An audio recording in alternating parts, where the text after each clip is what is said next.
So it's like Tuesday, 5:30. So how you feeling today? Well, I figured come here at 5:30. That's why you come here. Tell me how you feel, right? You're not sure how you're feeling. Angry, sad. Tell you what. Why don't you let me give you the ball? Give you the ball, and you hold the ball.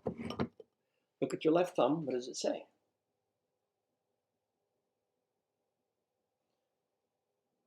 You can't tell me what it says.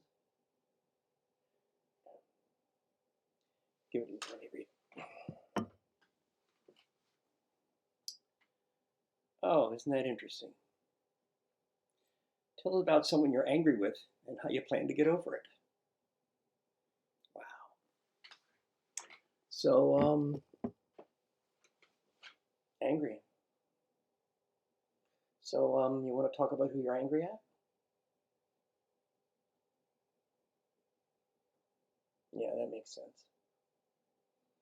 Now, you're talking about your adoptive mother or your birth mother? Yeah, birth mother.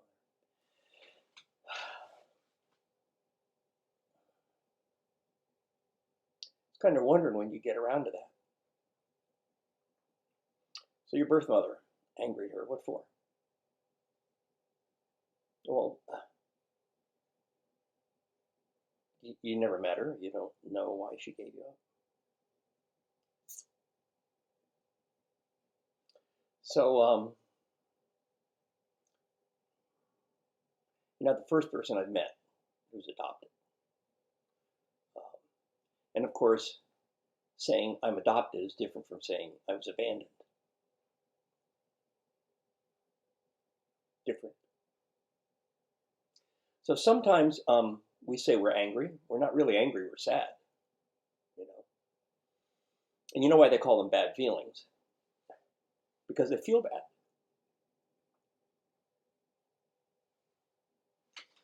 So I've worked with a lot of people over the years, and I'd love to tell you that how many people who were adopted that I've worked with.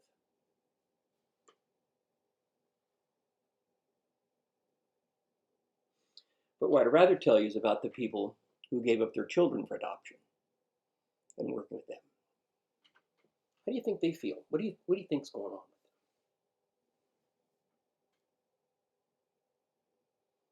Yeah, that's close. That's close.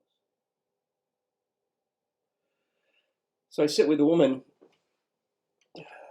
who gave her baby up for adoption and feels guilty, uh, feels inadequate, feels like she violated her duty as a mother. But at the time she was 15 years old, she really had no choice. Um, so the smart thing to do was to give the baby up for adoption. But at 35 years old, she's still not sure of that. She still wonders whether she did the right thing. Yeah, wonders. And so you don't know who your mother is. You don't know what she's feeling today.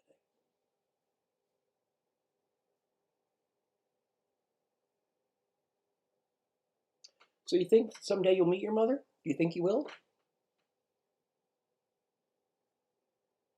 So I had a guy years ago, and I share with you, I mean, I'm not adopted, but I'll share with you somebody who years ago felt like you, exactly like you. And then one day he did something, and it changed everything.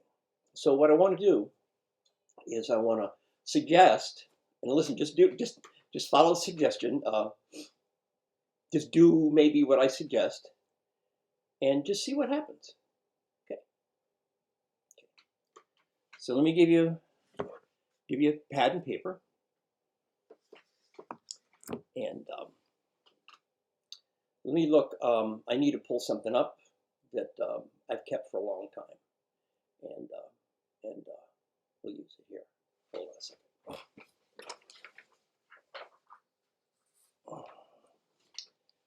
I thought this might happen, you know. I kind of wondered when we would get to this.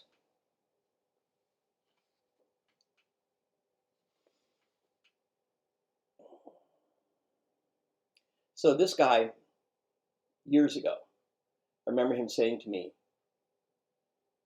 initially he was angry, but when he was honest about it, he felt abandoned. He felt that his mother had abandoned him. So let me tell you what he did, what he wrote, and these are his words.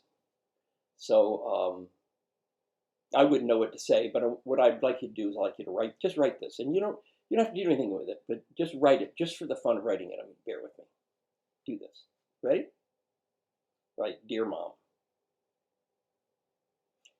Yeah, I know. You don't know who she is, but you'll meet her someday, and it'll be too late to decide what to say at that time. So let's just bear with me. So we're just going to write this letter. Now, we're not going to mail it. You don't even know wouldn't know who to mail it, so let's do this. Dear Mom, this is what he said. I need to tell you that I admire your courage and commitment to giving me up for adoption. Admire your courage and commitment to giving me up for adoption. Ready? Because you felt it was the right thing to do.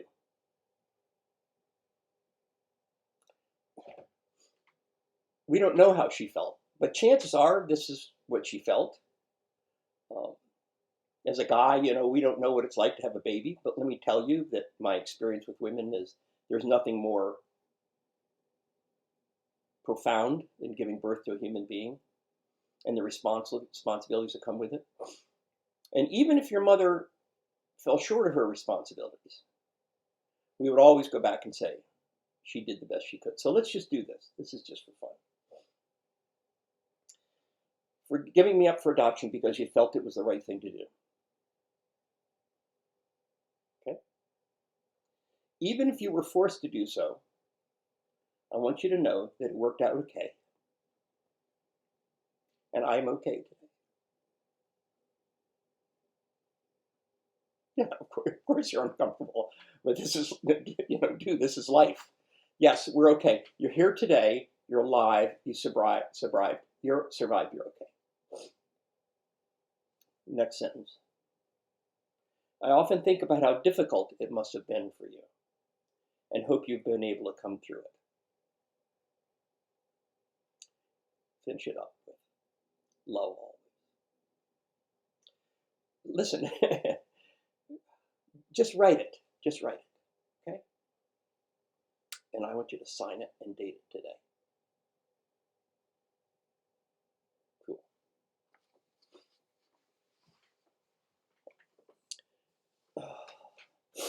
Now I'm going to get you an envelope, and we'll put it in the envelope. And just save it. Just hold it. And when the day comes that you meet your mother, and you take that piece of paper out of your pocket, it's envelope dated today. And if it's 10 years from now, dated today, and you hand it to her, this will be perhaps the most important thing that's ever happened in her life. And it's the one thing that today you and I can do to heal this woman, not knowing what she's been through, but we need to go there. We need to go there with the intent of healing her. What are you feeling?